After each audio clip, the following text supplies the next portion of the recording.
দর্শক, সারা বিশ্ব এখন যুদ্ধের সম্মুখীন। সারা বিশ্বের সবাই মোটামুটিভাবে যুদ্ধের প্রস্তুতি নিয়ে যুদ্ধে নেমে পড়েছে। সেই যুদ্ধের ক্ষেত্রে কেউ সফল হচ্ছে, কেউ আসলে পরাজয় বরণ করছে। কিন্তু আপনি যে যুদ্ধে নেমেছেন সেই যুদ্ধের সর্বপ্রথম যে মোক্ষম অস্ত্র, সেই অস্ত্রটি হচ্ছে বাসায় থাকা।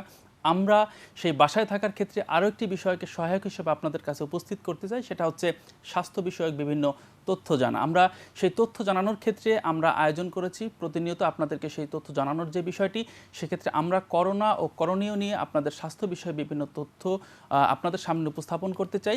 বরাবরের মতো আজকেও আমরা আপনাদেরকে গুরুত্বপূর্ণ কিছু তথ্যের বিষয় আপনাদেরকে জানাতে চাই। সেই তথ্যগুলো জানাতে সবসময় আমাদের সাথে একজন বিশেষজ্ঞ চিকিৎসক উপস্থিত থাকেন। আজ আমাদের সামনে সেই করোনা বিষয়ক এবং করণীয় বিষয়ক যেই তথ্য, সেই বিষয়ে জানানোর জন্য আমাদের সামনে উপস্থিত হয়েছেন একজন বিশেষজ্ঞ চিকিৎসক, professor Syed Muzaffar Ahmed, department of physical medicine and rehabilitation and proctor, Bangabandhu Sheikh Mujib medical বিশ্ববিদ্যালয়। ধন্যবাদ স্যার আমাদের মাঝে উপস্থিত হওয়ার জন্য। স্যার কেমন আছেন? ইনশাআল্লাহ ভালো আছি, আপনি কেমন আছেন? আলহামদুলিল্লাহ, খুব ভালো। স্যার, করোনার ক্ষেত্রে আমরা যেটা বলি যে প্রধান অস্ত্রটাই হচ্ছে আপনাকে বাসায় থাকতে হবে, এবং আরেকটা বিষয় হচ্ছে প্রধান যে বিষয়টা মাথায় রাখতে হবে, আমি সচেতন কিনা।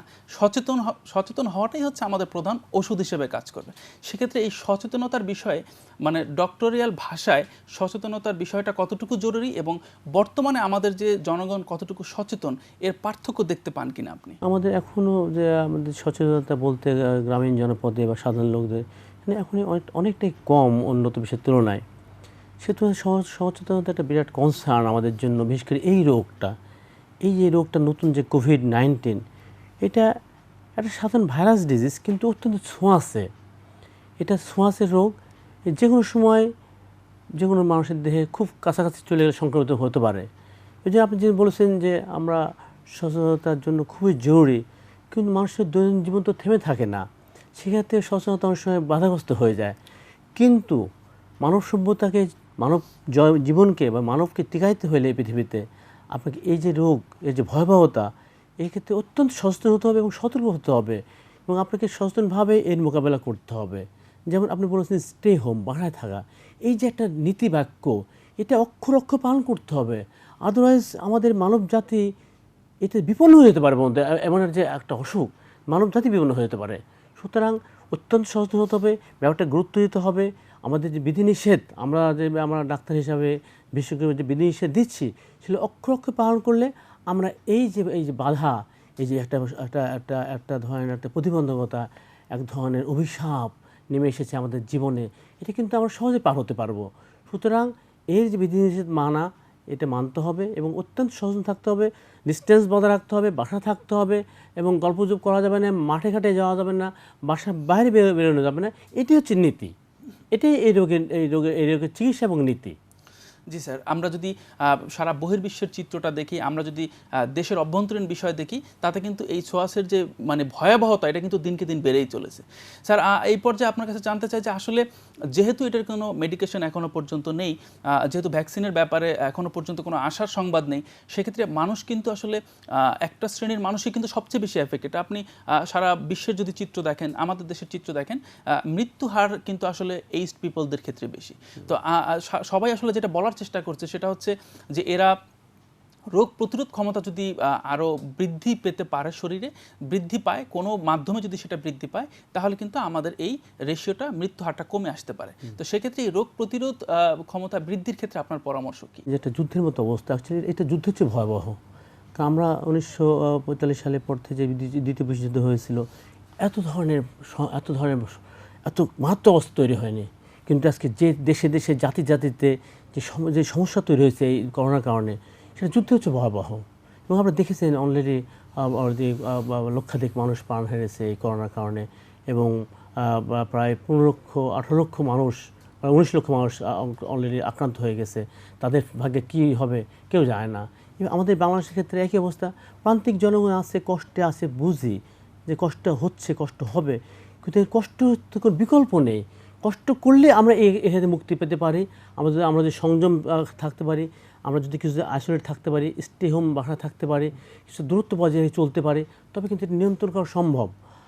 আর গভর্নমেন্ট তো চেষ্টা করছে আমাদের যাতে প্রান্তিক জনগণ যারা দিন আনে দিন খায়, এবং সমস্ত মানুষই, দেশের মানুষ যারা বড় লোক, যারা বিত্তবান মানুষ, তারা সাহায্য করার চেষ্টা করছে এবং যে অব্যাহত আছে, কিছু তো শর্টেজ বা ল্যাকিংস তো থাকবেই, কিন্তু গভর্নমেন্ট চেষ্টা চালিয়ে যাচ্ছে। সুতরাং এখানে তো নিরাশ হওয়ার কিছু নাই। মানুষের জীবনে তো কষ্ট আসে, আমাদের জীবনে কষ্ট, অনেকের জীবনে কষ্ট আসে, কষ্ট মেনে নিতে হবে, মেনে নিয়েই তো আমাদের সংগ্রাম চালিয়ে যেতে হবে, যাতে আমরা এই অভিশাপ থেকে মুক্তি পেতে পারি। কষ্ট না করলে, সংগ্রাম না করলে, সে যে অবস্থায় হোক, সে বড় হোক আর গরিব হোক আর ছোটো হোক, মধ্য হোক, যেটাই হোক, কষ্ট করতে হবে, সংগ্রাম করতে হবে। অন্তপক্ষে যে আমাকে বাসা থাকতে হবে, সচেতন থাকতে হবে, কোনো মতেই রোগটা ছড়িয়ে না যায় সে ব্যাপারে আমাদেরকে সতর্ক থাকতে হবে। আর রোগ প্রতিরোধ ক্ষমতা, হ্যাঁ, রোগ প্রতিরোধ ক্ষমতা মানুষের দেহে ইনশাল্লাহ আমাদের দেশের, বাংলাদেশের জনগণ ইনশাল্লাহ, আমাদের আশা করছি আমাদের ইনার যে অ্যাবিলিটি আছে, ভালো রোগ প্রতিরোধ ক্ষমতা, আমাদের লেভেলটা ভালো আছে।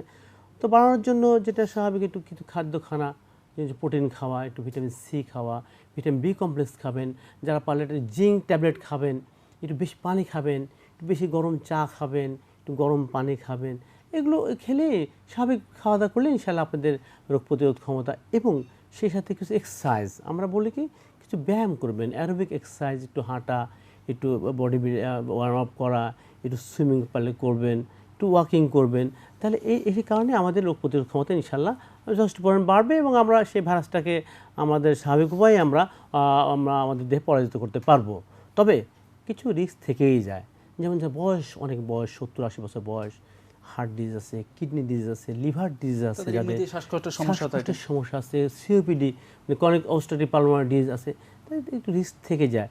তবুও এগুলোতেও আমরা সতর্কভাবে চিকিৎসা করলে, প্রথম থেকে যদি সতর্কভাবে চিকিৎসা করা যায়, তাহলে এগুলোও ইনশাল্লাহ আমরা এই সমস্ত রোগকে কিছুটা আমরা নিয়ন্ত্রণে আনতে পারবো এবং সেক্ষেত্রে মৃত্যুর হারও কমানো যাবে।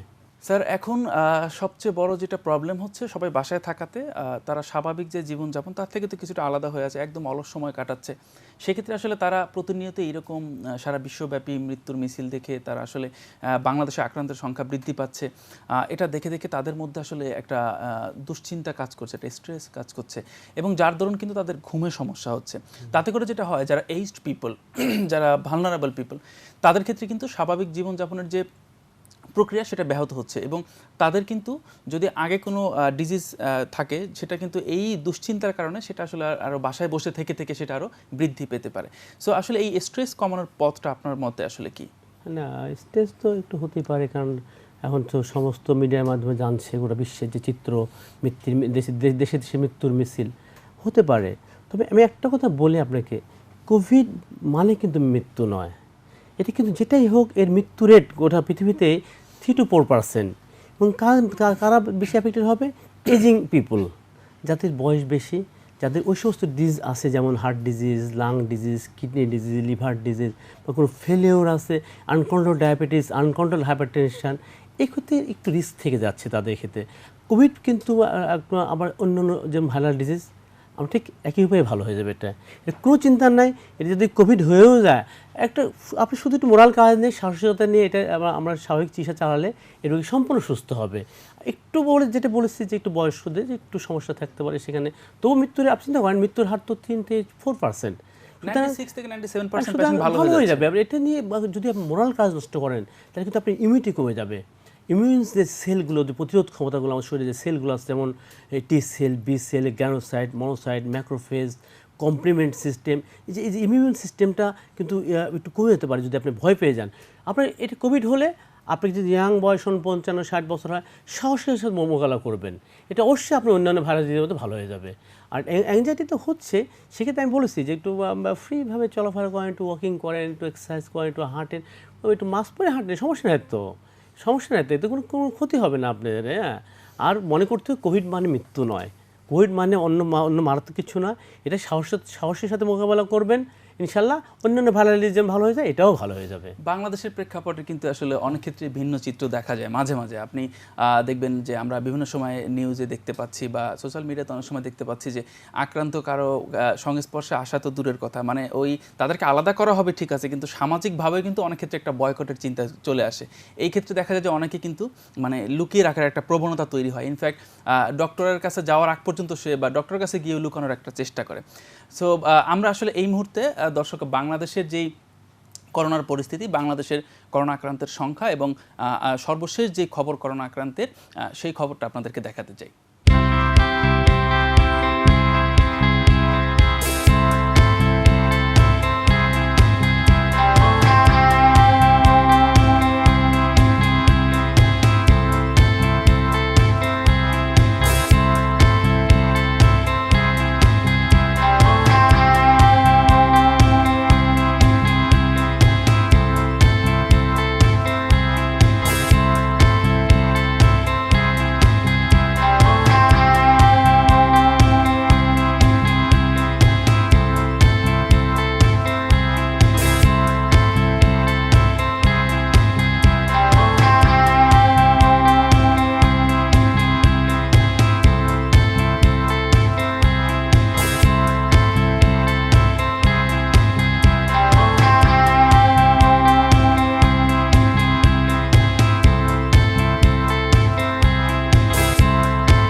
আমরা সর্বশেষ বাংলাদেশের যে করোনা পরিস্থিতি সেটা দেখলাম। আসলে এখন যে অবস্থা তাতে আমাদের দেশের মানুষের কিন্তু লকডাউন, কোয়ারেন্টাইন, প্রাতিষ্ঠানিক কোয়ারেন্টাইন, আইসোলেশন, এই প্রত্যেকটা শব্দই কিন্তু সাধারণ মানুষের কাছে খুব বেশি পরিচিত শব্দ না। সেক্ষেত্রে সবাই আসলে আইসোলেশন, কোয়ারেন্টাইন, প্রাতিষ্ঠানিক কোয়ারেন্টাইন এগুলোকে একটা মানে একই রকম শব্দের মধ্যে নিয়ে আসছে। কিন্তু লকডাউন মানে যে আসলে লকড, সব কিছু বন্ধ, এটা আসলে আমরা মানার চেষ্টা করছি না। সো আপনার কাছে স্যার খুব সংক্ষেপে আমি জানতে চাই যে আসলে আইসোলেশন, কোয়ারেন্টাইন, হোম কোয়ারেন্টাইন এই বিষয়গুলো আসলে মেডিকেলের ভাষায় কীরকম? আপনাকে কোয়ারেন্টাইন মানে একটু নিঃসঙ্গ করে দেওয়া, মানে কোন পর্যায়ে মনে হয় আপনার মনে হয় সাসপেক্টেড কেস, আপনি একটু কারো কন্ট্যাক্টে এসেছেন, একটু কন্ট্যাক্ট হিস্ট্রি ছিল এরকম, আপনি রিসেন্টলি একটু ধরনের সিমটম হয়েছে কোভিডের মতো, সেক্ষেত্রে আমরা আপনার কিছুদিনের জন্য একটু আপনার আলাদা রেখে দেখতে চাই যে আপনার ওটা জিনিসটা হচ্ছে কি না, একটু নিঃসঙ্গ রাখা আর কি। আর যখন আইসোলেশন, দ্যাট মিনস আপনি ডায়াগনোসড হয়ে গেছেন, কেসটা আপনার ডায়াগনোসড, আপনার কাছ থেকে যাতে কেউ ছড়াতে না পারে, অন্য কেউ এফেক্টেড না হয়, ওই জন্য আপনি একদম নিঃসঙ্গ করে দিয়ে একা রাখতে হবে, একা একটা ঘরে রাখতে হবে, সেপারেট রুমে রাখতে হবে, যাতে আপনি ওখান থেকে বেরোতে পারবেন না। That is totally isolated, that is alone, সে একা থাকবে সম্পূর্ণ। তার খাবারটাও একটু দূর থেকে দিতে হবে, 3 ফিট দূর থেকে দিতে হবে, যাতে কারণ ভাইরাসটা তো 3 ফিট পর্যন্ত আমরা ডিস্ট্যান্সিং যেটা বলি, 3 ফিট 1 মিটার দূরে থাকতে হবে, এভাবে তাকে একদম আইসোলেট করে রাখতে হবে। আর কোয়ারেন্টাইন আপনি থাকছেন, পরিবারে থাকছেন, একটু আলাদাভাবে থাকছেন, একটু আসছেন বাইরে, কিন্তু আমরা আপনাকে অবজার্ভ করার জন্য জাস্ট হোম কোয়ারেন্টাইন, মানে হোমেই থাকবেন, আপনি হোমের বাইরে বেরোবেন না, সোদ্যাট যাতে আপনি যদি হয়েও থাকে আপনি ছড়াতে না পারেন কেসটা। তাহলে রিস্কের দিক থেকে স্যার শুধু কোয়ারেন্টাইন মোটামুটি সিম্পল, মোটামুটি প্রাতিষ্ঠানিক কোয়ারেন্টাইনটা একটু ভালনারেবল, একটু কঠিন, সাসপেক্টেড। আর আইসোলেশন যদি আমরা করি তাহলে সেটা হচ্ছে একেবারে ডায়াগনোস্টিক কেস। সো আমরা আসলে কোয়ারেন্টাইন শব্দটাকেই এবং লকডাউন শব্দটাকে একটা ভীতিকর জায়গায় নিয়ে গেছি এখন। মানে সবাই মনে করে যে ও কোয়ারেন্টাইনে আছে মানে হচ্ছে ও আসলে খুব ভয়ঙ্কর অবস্থা, সেটা কিন্তু না বেসিক্যালি। সো আরেকটা বিষয় হচ্ছে স্যার, এখন আমরা সবাই মাস্ক ব্যবহার করি, সবাই সেটা সব শ্রেণীর মানুষই কিন্তু মাস্ক ব্যবহার করে, কিন্তু সমস্যাটা যেটা হয় সেটা হচ্ছে মাস্কের ক্ষেত্রে অনেকেই বিভিন্ন সময় এখন লেখালেখি হচ্ছে যে এমন কিছু পরিস্থিতির সৃষ্টি হচ্ছে যে মাস্ক ব্যবহার না করেও, মানে আপনি এখন যেই ভুল পদ্ধতিতে মাস্ক ব্যবহার করছেন তার থেকে না ব্যবহার করাও ভালো। সেক্ষেত্রে আসলে এই মাস্কের ক্ষেত্রে আসলে সচেতন কিভাবে থাকা যায়, মানে কি পরামর্শ আপনার মাস্ক ব্যবহারের ক্ষেত্রে? মাস্ক আমরা যে সাধারণ যে জনগণ তারা সার্জিক্যাল মাস্কটা ইউজ করবে, যে বাই লেয়ার বা 2টো লেয়ার আছে বা কোনো 3টা লেয়ার আছে, তো এটা সাধারণভাবে ইউজ করা যেতে পারে, আমরা করব। এবং একটা মাস্ক এখন তো এটা ধরেন একসময় দাম তো খুব কমই ছিল, এখন একটু বাড়ছে, এখন একটু বাড়ছে। তো একটা মাস্ক 6 ঘন্টা 7 ঘন্টা পড়লেন, পরার পরে এটা সেফ জায়গায় ডিসপোজ করতে হবে। দিস ইজ ভেরি ডিফিকাল্ট, এটা কিন্তু সব জায়গায় আসলে পসিবল ডিসপোজ করতে হবে, অথবা এটা বার্ন করে ফেলতে হবে, অথবা আপনাকে এটা গরম পানি দিয়ে স্ম্যাশ করে দিতে হবে। এবং যেহেতু ডিসপোজেবল, বলাই তো যে ডিসপোজেবল মাস্ক, সুতরাং আপনি পরের দিন আরেকটা পরবেন। এবং এইটা করা না হলে পরার চেয়েও এটা ক্ষতিকর হয়ে গেল, এবং আপনার রিইনফেকশন হওয়ার চান্স থাকবে। আপনি আর কখনো মাস্কের সামনে দিকে হাত দিবেন না, মাস্কটাকে পিছন দিক দিয়ে সুন্দর করে খুলে, উল্টাকে খুলে জাস্ট ডিসপোজ করতে হবে সেফ জায়গাতে। এবং ওখানে আইদার বার্ন করে দিতে হবে, অথবা ওকে ডিটারজেন্ট দিয়ে পরিষ্কার করতে হবে, অথবা গরম পানি ঢেলে দিতে হবে, যাতে এগুলো তো এই ভাইরাসগুলো তো গরম পানি সেন্সিটিভ, গরম সেন্সিটিভ, এই টেম্পারেচারে বাঁচতে পারে না, আর অত ডিটারজেন্টেও ওরা নষ্ট হয়ে যাবে। সুতরাং ডিসপোজেবল ভেরি ইম্পর্টেন্ট। আর মাস্কটা 6 ঘন্টা পরেন, 6 ঘন্টা পর চেঞ্জ করে ফেলেন, তাহলে আর কোনো রিস্ক থাকবে না, আশা করছি ইনশাআল্লাহ। স্যার এইটা কি আপনার কাছে মনে হয় যে আসলে আপনি যেটা একটু আগে বললেন যে টেম্পারেচার সেন্সিটিভ, আপনার কাছে কি এটা মনে হয়, আমি অনেক জায়গায় অনেক জার্নালে আসছে বা আপনিও দেখে থাকবেন বা আপনারা লেখালেখিও করছেন, যে আসলে এই দক্ষিণ এশিয়ার প্রেক্ষাপট যদি আপনি দেখেন এবং ওয়ার্ল্ড ওয়াইড যদি প্রেক্ষাপট দেখেন আপনি, ইউরোপ বা আমেরিকার যে প্রেক্ষাপট, সেক্ষেত্রে আসলে ভাইরাস স্প্রেড হওয়ার যে রেশিও সেটা কিন্তু ভেরি হাই, মানে ইউরোপ এবং আমেরিকাতে। এবং বলা হচ্ছে যে সেখানে টেম্পারেচার আসলে অনেক লো বলে এটা ওখানে স্প্রেড হওয়ার পসিবিলিটিস বেশি থাকছে। এবং মাঝে দু একজন বলার চেষ্টা এও করেছিলেন যে 23rd পরে গিয়ে এই ভাইরাস আসলে ছড়াবে না, সো বাংলাদেশ অনেকটা সেফ। আপনার কাছে কি মনে হয় যে এখন পর্যন্ত মোটামুটিভাবে আমরা যতটুকু ম্যানেজমেন্টের মধ্যে আসি বা আমরা যতটুকু সেফ থাকার চেষ্টা করছি, নট অনলি আমরা, বাংলাদেশ, ভারত, পাকিস্তান, মালদ্বীপ, নেপাল, শ্রীলঙ্কা, এই দক্ষিণ এশিয়ার রিজনে আপনি হিস্ট্রি দেখলে কিন্তু আসলে comparatively far better then Europe and America. So এটা কি আসলে কোনো রিজন কি আসলে টেম্পারেচার মনে হয়? Climate important factor, climatic important factor, humidity, temperature of course is factor. আমাদের দেশে টেম্পারেচার বেশি থাকছে, তারপরে এক্সপানশনটা অত ভালো, বেশি ভাইরাসটা ভালো জড়াতে পারছে না, ছড়াতে পারছে না, কারণ এটা তো 32-37 মধ্যে মারা যাবে। সার্ভাইভ কিন্তু এটা এনভায়রনমেন্টে সার্ভাইভ করতে বা পারবে বিষয়টা না। আসলে এরকম না যে আমাকে ভাইরাসটাকে মারতেই হবে, না, স্প্রেডের একটা ফেভারেবল কন্ডিশন না হলে হলো স্প্রেডটা না করতে পারলে বেঁচে গেল আমাদের। তারপর কারণ ও তো সেফ লিমিটেড লাইফ স্প্যান, ও তো মরে যাবে 3-4 দিন পরে, বা কোনো 9 দিন পরে, 10 দিন পরে মরবে তো আলটিমেটলি। ভাইরাস তো মরে যাবে যদি আপনি এক্সপ্যান্ড না করতে হয় হিউম্যান বডিতে। কারণ হোস্ট সেল, লিভিং সেল পেলেই তো সে গ্রো করবে। আদারওয়াইজ ওটা তো একটা ইনার্ট ম্যাটেরিয়াল, একটা আরএনএ পার্টিকেল, একটা প্রোটিন, একটা আরএনএ প্রোটিন, একটা নিউক্লিক অ্যাসিড, একটা নিউক্লিক অ্যাসিড প্রোটিন, ওটা ইনার্ট। যখন হোস্ট সেলে যাচ্ছে, বডি কন্ট্যাক্টে যাচ্ছে, হোস্ট সেলে যাচ্ছে, তখন সে অ্যাক্টিভ হয়ে, তখন সে প্রলিফারেট করছে, তখন সে সিমটম করছে। তো ওই ইনার্ট পার্টিকেল তো আলটিমেটলি যদি আমরা পড়ে থাকে মারা যাবে। সুতরাং temperature factor for transmission or expansion. Sir আসলে আরেকটা বিষয় হচ্ছে এখন আপনার সাধারণ একজন এই সিজনে কিন্তু মানুষের নর্মালি জ্বর, সর্দি কাশি, হাঁচি কাশি, মোটামুটিভাবে মাথা ব্যথা এগুলো তো হয়েই থাকে, কিন্তু যেহেতু করোনার সিমটমের সাথে এই সিমটমগুলো অনেকটাই মিলে যায়, সেক্ষেত্রে অনেক জায়গাতে কিন্তু আসলে চিকিৎসা নেওয়ার ক্ষেত্রে দেওয়ার ক্ষেত্রে এই নর্মাল যে ভাইরাল ফিভার বলেন আপনি, হাঁচি কাশির যে বিষয়, এটা কিন্তু অনেকটা প্রতিবন্ধকতা তৈরি করছে আমাদের এখনকার চিকিৎসা নেওয়ার ক্ষেত্রে। এবং কারো যদি নর্মাল হাঁচি কাশি হয়েও থাকে, সে অনেক ক্ষেত্রে কিন্তু এটাকে হাইডও করছে। সো আসলে স্বাভাবিক সিজনাল যে হাঁচি কাশি জ্বর শ্বাসকষ্ট স্বাভাবিক অন্য যদি আগে থেকে হয়ে থাকে, সেই স্বাভাবিক এগুলোর সাথে করোনার তো পার্থক্য বিস্তর। তো সেক্ষেত্রে আসলে নর্মাল এই ফিভারগুলোর ক্ষেত্রে তো আমাদের অত বেশি আতঙ্কিত হওয়ার কিছু নেই। না, এটা ঠিক খুব ভালো প্রশ্ন। এটা সবার জানা উচিত এবং এটা সমস্ত জনগণই জানা উচিত যে আমি আয়দা করোনা হচ্ছে কি নর্মাল ফ্লু হয়েছে।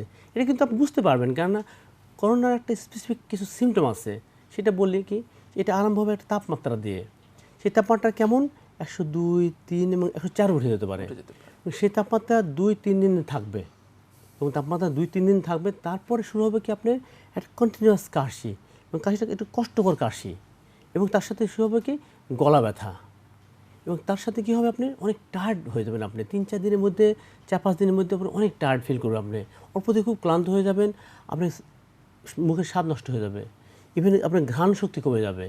এই যে সিমটমগুলো, এটা কিন্তু করোনার জন্য স্পেসিফিক, এটা করোনার জন্য, এগুলো হচ্ছে করোনার জন্য।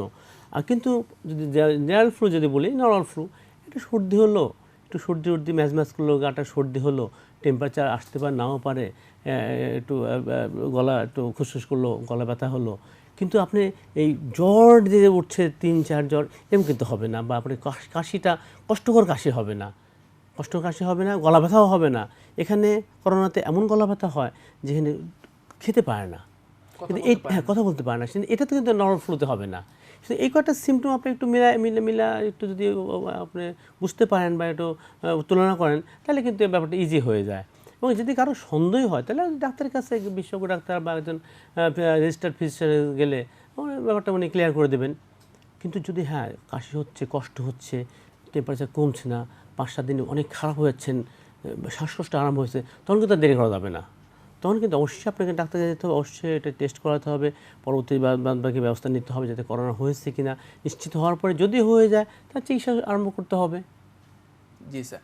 সো আমরা স্যার এখন সারা বিশ্বের যেই করোনা পরিস্থিতি এবং বাংলাদেশের যে পরিস্থিতি, আমরা এখনো পর্যন্ত যতটুকু আশার বাণী দেখতে পাই, আমরা যতটুকু আসলে নিজেদেরকে ভালো রাখার চেষ্টায় মানে যতটুকু সংবরণ করা যায় সেটা করছি। এবং আমার মনে হয় যে আসলে শুধুমাত্র এই এখন পর্যন্ত যেহেতু মেডিকেশনের কোনো ব্যবস্থা নাই, সো এখন পর্যন্ত আমরা সুস্থ থাকার যে ঘরে থাকার বিষয়, এটাই যদি আমরা মেনে চলি তাহলে আমরা অনেক বেশি সুস্থ থাকবো। স্যার আমরা একটা গুরুত্বপূর্ণ আরেকটা কোশ্চেন আপনার কাছ থেকে আমি উত্তর জানার দর্শকদেরকে জানাতে চাই। সেটা হচ্ছে শ্বাসকষ্টের শুরু থেকে আপনি যেটা বললেন যে গলা ব্যথা বা অনেকগুলো সিমটম বললেন আপনি, কিন্তু বলা হয়ে থাকে যে শ্বাসকষ্ট শুরু হওয়ার আগ পর্যন্ত তাকে বাসায় মেডিকেশনের বা বাসায়, কারণ যেহেতু আসলে এটার কোনো মেডিসিন হসপিটালে গেলেও যে আমারই মেডিসিন দেওয়া হয় তা তো না, আপনারা যেটা জানেন। সো বলা হয় যে শ্বাসকষ্ট শুরু হওয়ার আগ পর্যন্ত বাসায় মোটামুটি থাকার একটা কথা বলা হয়। সো এই যে বাসায় থাকার পিরিয়ড, মানে একজন আইসোলেটেড আছে বাসাতেই, হয়তো তার করোনা সাসপেক্টেড বা টেস্ট করার পরেও পজিটিভ, সো এরপরেও যদি তাকে নর্মালি শ্বাসকষ্টের আগ পর্যন্ত যদি কেউ বাসায় থাকে, তাহলে এই পিরিয়ডটাতে তার করণীয় কি? শ্বাসকষ্ট সবারই যে সমান হবে তা না, অনেকে কিন্তু এর মধ্যে অনেক সিভিয়ার, অনেকের অনেক কম হবে এবং অনেকে কিন্তু বাসাতেই ভালো হয়ে যাবে। আমি বলেছি যে 95% বা 96% কিন্তু বাসাতে ভালো হয়ে যাবে, সবার তো শ্বাসকষ্ট হবে না। যদি এরকম বেশি কষ্ট হয় যে না খুব কষ্ট হচ্ছে, একদম শ্বাস বন্ধ হয়ে যাচ্ছে, কষ্ট হচ্ছে, তখন অবশ্যই আপনাকে আমার বাদবাকি আমার চিকিৎসা, oxygen therapy, nebulisation, high flow oxygen বা বাদবাকি একটা যে বিশেষজ্ঞ চিকিৎসাটা নিতে হবে। কিন্তু আপনি থাকতে পারবেন, তার আগ পর্যন্ত আমরা বাসায় সব করতে আমরা থাকবেন, নিয়মকানুন চলবেন, রেস্ট নেবেন, প্রচুর পানি খাবেন, ফ্লুইড খাবেন, প্রোটিন খাবেন, ভিটামিন খাবেন, জিঙ্ক খাবেন, ক্যালসিয়াম, ভিটামিন ই খাবেন, এখন তো ভিটামিন ই বলছে, ই খাবেন, লেবু খাবেন, সব সমস্যা নাই। এটা আপনি মনে করতে হবে এটা অন্যান্য ভাইরাল ডিজিজ তো ভালো হবে, কোনো ভয়ের কোনো কারণ নাই। মনে সাহস নিয়ে বাসায় থাকবেন, মনে সাহস নিয়ে থাকেন, খাওয়া দাওয়া করেন ঠিক মতো, রেস্ট নেন, ইনশাল্লাহ আমার মনে হচ্ছে তো এটা পৃথিবীর যে রেকর্ড আছে তাহলে তো ইনশাল্লাহ এটা ভালো হয়ে যাবেন আপনি। অতীতের যে মহামারীর রেকর্ড তার থেকে কিন্তু এটা রেকর্ড কম্পারেটিভলি ফার বেটার, অতীতের যে রেকর্ড। কিন্তু আসলে সমস্যাটা যেটা হয়ে যায় যে আমরা আশার বাণী শোনাতে চাই, আশার বাণী শোনাই, কিন্তু এটাকে খুব বেশি পজিটিভলি নিলে আরেক বিপদ। কারণ এমনিতে আসলে কাউকে বাসায় রাখা যাচ্ছে না, যেহেতু রোগটা ছোঁয়াছে, সেক্ষেত্রে আসলে কিছুটা ভীতিকর অবস্থা তৈরি করাটা অনেক ক্ষেত্রে পজিটিভ হয়ে যায়। যাই হোক স্যার, আমরা আরেকটা বিষয় সেটা হচ্ছে যে কোয়ারেন্টাইনের টাইম কিন্তু 14 দিন। সো এখন কেউ যেমন আমরা কিছুদিন আগেই আমরা একটা এলাকার খবর দেখছিলাম যে কোয়ারেন্টাইন 14 দিন থাকার পরে এরপরে তাকে ছাড়পত্র দেওয়া হলো যে ফাইন, বাসায় চলে গেল। কিন্তু এই 14 দিনের পরে গিয়ে তার পরবর্তীতে আবার তাকে আইসোলেশনে নিতে হলো বিকজ সে corona positive. How it's possible? Oh yes, হ্যাঁ, এটা একটা অ্যাসেসমেন্ট, এটা যে ফিজিশিয়ান অ্যাসেসমেন্ট করছে তাকে খুব কারেক্টলি অ্যাসেসমেন্ট করতে হবে যে তার কোনো সিমটম পারসিস্ট করছে কি না। আমি যে 14 দিন পরে কোয়ারেন্টাইন অ্যাবসলিউট না, এটা 21 ডেজ 25 ডেজ পর্যন্ত কিন্তু আমরা একেবারে 14 দিনে যে ফিক্সড তা না।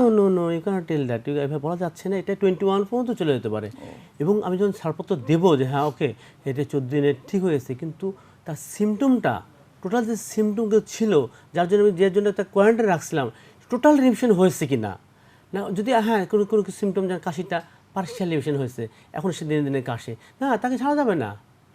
ছাড়লে তো যে তার ইনফেকশন হয়েছে বা তার গলা ব্যথা মাঝে মধ্যে হয়, আমাদের কাশিটা হচ্ছে, একটু ম্যাজ করে, একটা টায়ার্ডনেসটা ভালো হয়নি, তাকে তো ছাড়া যাবে না। সুতরাং 14 দিন অ্যাবসলিউট সে বলা যাচ্ছে না, এটা অ্যাসেসমেন্ট করতে হবে, স্ট্রিক্টলি অ্যাসেসমেন্ট করতে হবে যে রোগীটা ছাড়া যাবে কিনা, তার টোটাল রিমিশন হয়েছে কিনা, তার সব সিমটমগুলো একদম জিরো লেভেলে আসছে কিনা, এবং সে একদম ফুলি কিওর্ড কিনা, ফুলি ভালো কিনা, wellbeing state of state of wellbeing, সে ভালো আছে কিনা একদম সব দিক দিয়ে। আমরা এটা শুধু অ্যাসেসমেন্টটা ভেরি ইম্পর্টেন্ট। সো এটা ম্যান্ডেটরি না যে 14 দিনই ফিক্সড, এটা আরো এক্সপ্যান্ড হতে পারে আপন দ্য সিমটমস। আরেকটা বিষয় হচ্ছে স্যার, যদি এখন যারা হাইপারটেনশনের পেশেন্ট তারা হচ্ছে করোনার এই পিরিয়ডটাতে হাইপারটেনশন, আমরা ধরে নেই যে হাইপারটেনশনের বিষয়টা কিন্তু একটু এইজ পিপলদেরই নর্মালি, হ্যাঁ, যাদের একটু বয়স বেশি বা 45 আপ তাদের হাইপারটেনশনের ডিজিজের ক্ষেত্রে মানে সিমটমগুলো দেখা। সো এই ক্লাস অফ পিপলের ক্ষেত্রে তারা যদি আরও বেশি দুশ্চিন্তা করে বাসায় থেকে উইদাউট ওয়ার্কিং, তারা যদি এই পিরিয়ডটা পার করে তাহলে তাদের অনেকের কিন্তু আপনার এখনকার পেশেন্টদের ক্ষেত্রে দেখে থাকবেন যে প্রেশার কিন্তু অনেক আপস অ্যান্ড ডাউন হচ্ছে। সো যারা মানে হঠাৎ করে প্রেশার বেড়ে যাচ্ছে, হঠাৎ করে কমে যাচ্ছে, মানে কারণ অনেকে যেমন ডায়াবেটিসের পিপল যারা তারা কিন্তু ঠিকমতো বাইরে গিয়ে হাঁটতে পারছে না বিকজ অফ মানে অনেক প্রতিবন্ধকতা আছে। সো এই ক্লাসে পেশেন্টদের ক্ষেত্রে আপনার পরামর্শ কি? ধরেন আমি একজন ডায়াবেটিসের পেশেন্টের কথা বলি বা একজন হাইপারটেনশনের পেশেন্টের কথা বলি, তারা কিন্তু তাদের এই স্টেজে যা যা করণীয় অনেক ক্ষেত্রেই তা করতে পারছে না বা স্ট্রেস তাদের বেশি থাকছে। সো এই স্ট্রেসের ক্ষেত্রে এবং তাদের নর্মাল ওয়ার্ক না করতে পারার ক্ষেত্রে তারা বাসায় বসে আসলে কীভাবে ভালো থাকতে পারে? না, বাসায় তো বসে থাকার কোনো প্রয়োজন নাই।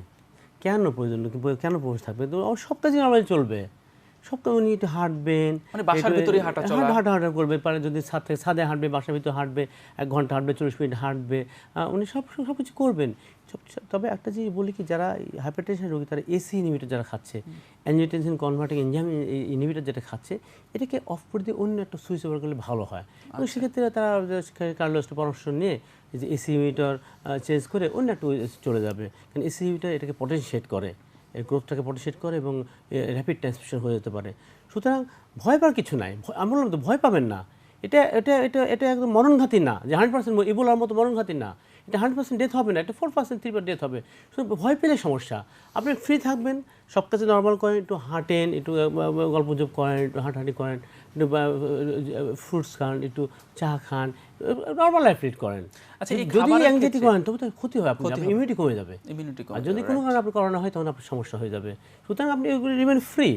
স্যার এখন স্যার আপনি যে খাবারের কথা বললেন, খাবারের ক্ষেত্রে অনেকে কিন্তু ভুলবশত একটা জিনিস করে, আপনি দেখে থাকবেন, সেটা হচ্ছে যে তারা বাজার থেকে ধরুন শাকসবজি কিনে নিয়ে আসলো, সাপোজ টমেটো কিনে নিয়ে আসলো, এখন সেইটাকে আমি যদি বাসায় এনে ওই জীবাণুনাশক যেগুলো ডিটারজেন্ট বলেন, এই মানে যেগুলোতে জীবাণুনাশক করা হয়, আবার আমরা হ্যান্ড ওয়াশ যেগুলোকে দিয়ে করি, সো এগুলার ভিতরে ভিজিয়ে রেখে তারপরে খাওয়ার একটা প্রবণতা যে আমার এটাকে জীবাণু মুক্ত করতে হবে, কিন্তু আলটিমেটলি তো আমাদের কাছে যেটা মোটামুটিভাবে ধারণা করা হচ্ছে যে তারা যা দিয়ে তাকে জীবাণু মুক্ত করার চেষ্টা করছে, ওইটা যদি কাঁচা টমেটো সে যদি খায়, তাহলে তো আসলে তার ওই জীবাণু মুক্ত করতে গিয়ে আরো বড় ধরনের ক্ষতির সম্মুখীন হলো।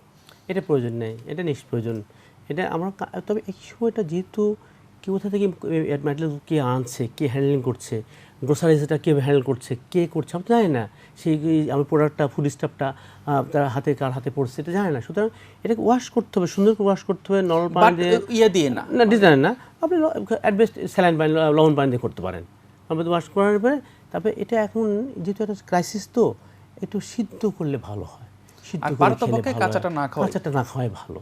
কারণ কোথা থেকে মালটা ম্যাটেরিয়ালসটা আসলো, কে হ্যান্ডেলিং করলো, এটা আমরা বুঝতে পারছি না। সুতরাং এটা সুন্দর করে ওয়াশ করেন, নর্মাল স্যালাইন লবণ পানিতে করতে পারেন, না নর্মাল এমনি পানিতে করতে পারেন, করে এটা কিন্তু কাঁচা না খেয়ে সিদ্ধ খান।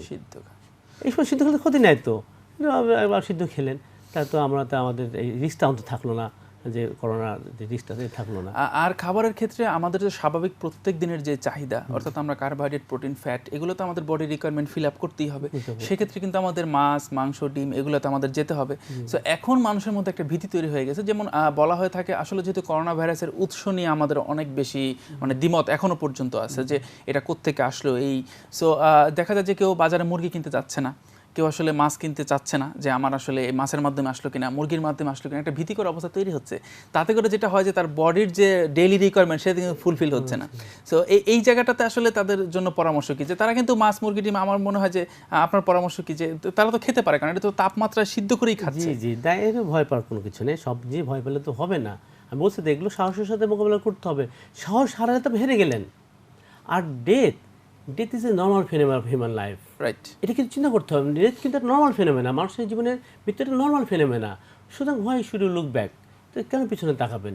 সুতরাং যে কোনো মুহূর্তে আপনি তো হতে পারে। সুতরাং এটা করোনাতেই যে হবে এটা তো নিশ্চয়তা নাই তো আপনার। সুতরাং এটা নিয়ে অত দুশ্চিন্তা করার কোনো কারণ নেই। বি ফ্রি, কারেজাস হন, সাহসী হন, সাহস সাথে মোকাবেলা করেন। এই ফুড স্টাফগুলো আনবেন, ভালো সুন্দর করে ক্লিন করে, হাত মুখ সুন্দর ক্লিন করে, পরিষ্কার করে, একটু গরম পানি ধুয়ে টুয়ে, তারপরে আবার সিদ্ধ করে যে রান্না খেলে কোনো অসুবিধা নেই। বা যদি একটা থাকেও ও গরমে মরে যাবে। আর হাতটাকে আমরা সবাই যেভাবে হাতটাকে ধুচ্ছি, যারা রান্না করছে, যা আমার মা বোনেরা, তার হাতটাকে সুন্দর করে ডিটারজেন্ট ধুয়ে নেবে, ধুয়ে নিলে আবার ফ্রি হয়ে গেল।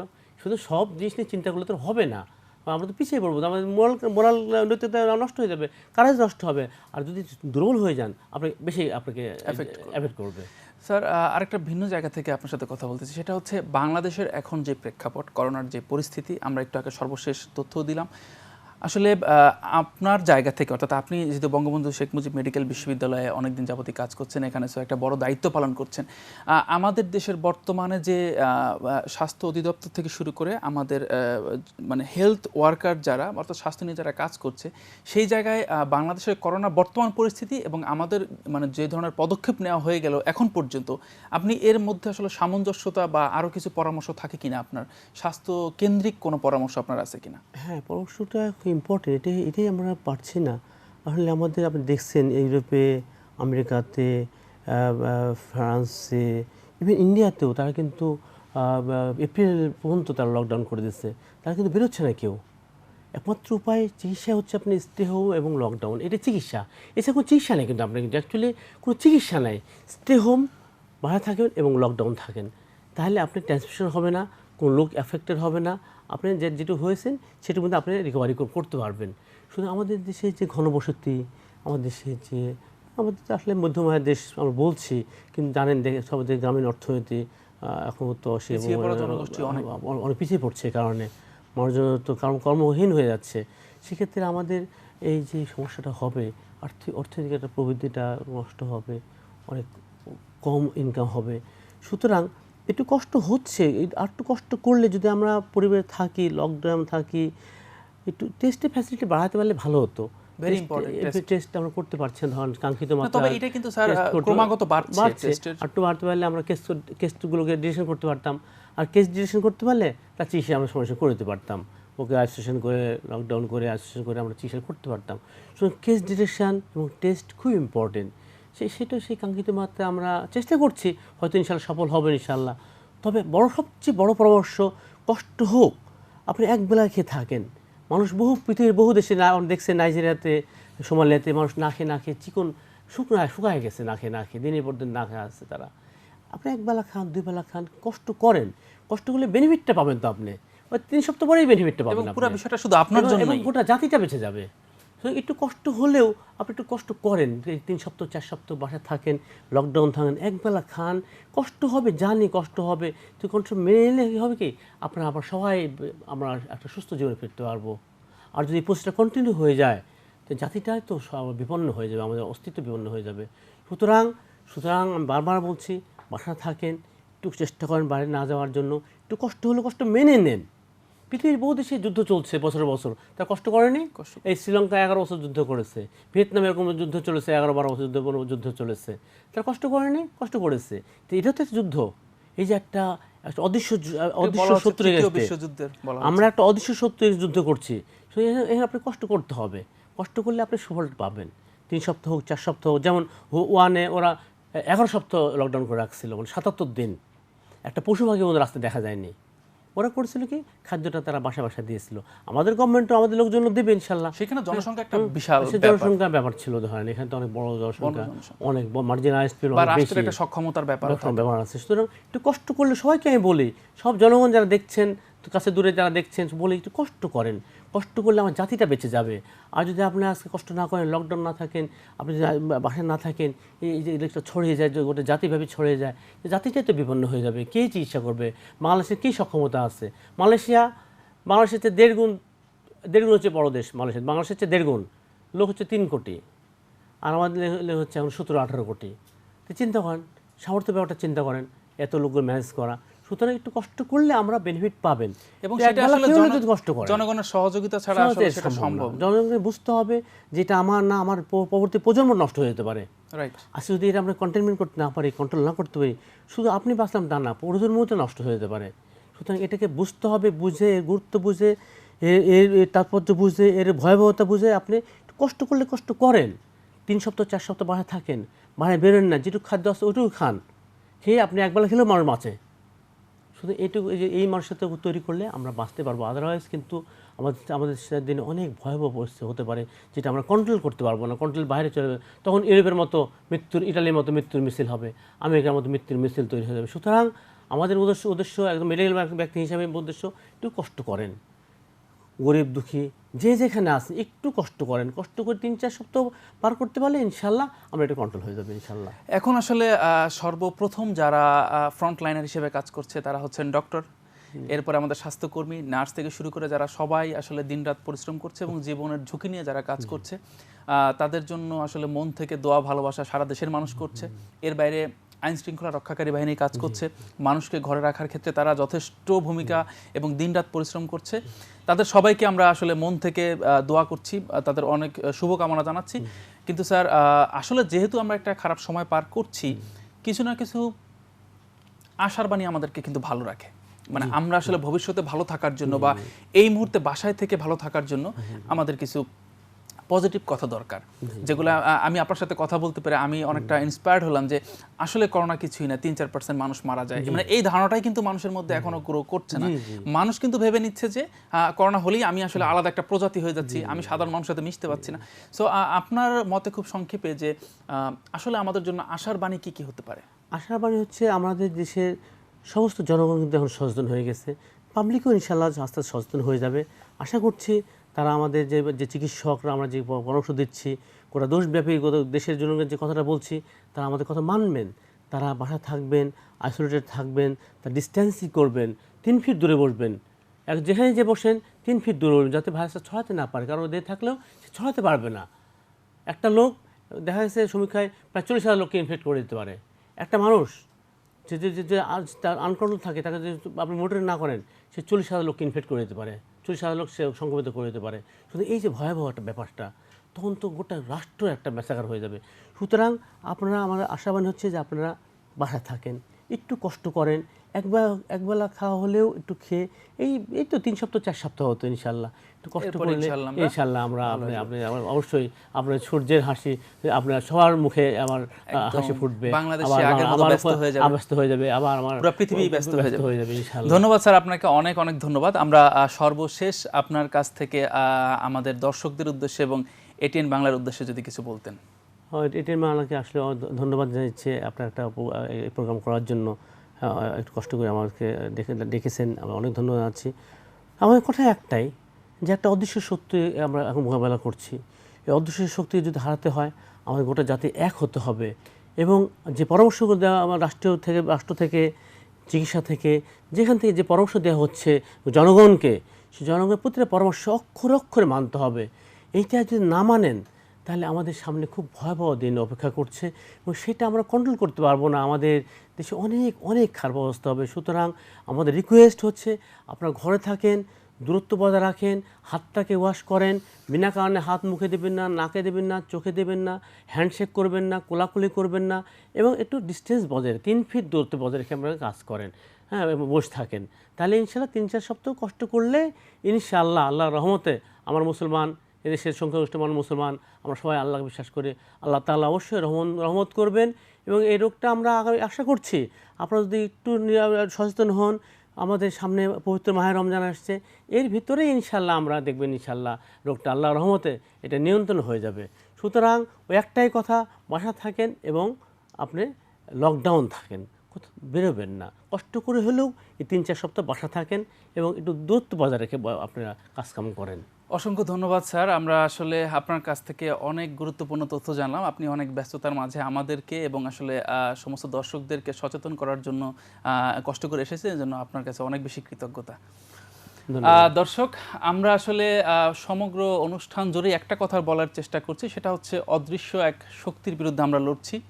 আমরা এখানে যদি আসলে নিজেদেরকে ভালো রাখতে চাই, বাঁচাতে চাই, তাহলে একটাই পরামর্শ, সেটা হচ্ছে আমরা বাসায় থাকব এবং আমাদের স্বাস্থ্য সংশ্লিষ্ট বিশেষজ্ঞ চিকিৎসকগণ আমাদেরকে যে পরামর্শ দিয়ে থাকেন আমরা সেটা অক্ষরে অক্ষরে পালন করার চেষ্টা করব। কারণ এর কোনো বিকল্প নেই। ভালো থাকার ক্ষেত্রে আমরা আসলে নিজেদেরকে ভালো রাখার ক্ষেত্রে এবং পরিবারের সবাইকে ভালো রাখার ক্ষেত্রে আমরা যদি আসলে স্বাস্থ্য বিষয়ক এই নিয়মগুলো মেনে চলি তাহলে আমরা ভালো থাকব। সবাই বাসায় থাকুন, নিরাপদে থাকুন, সুস্থ থাকুন। ধন্যবাদ।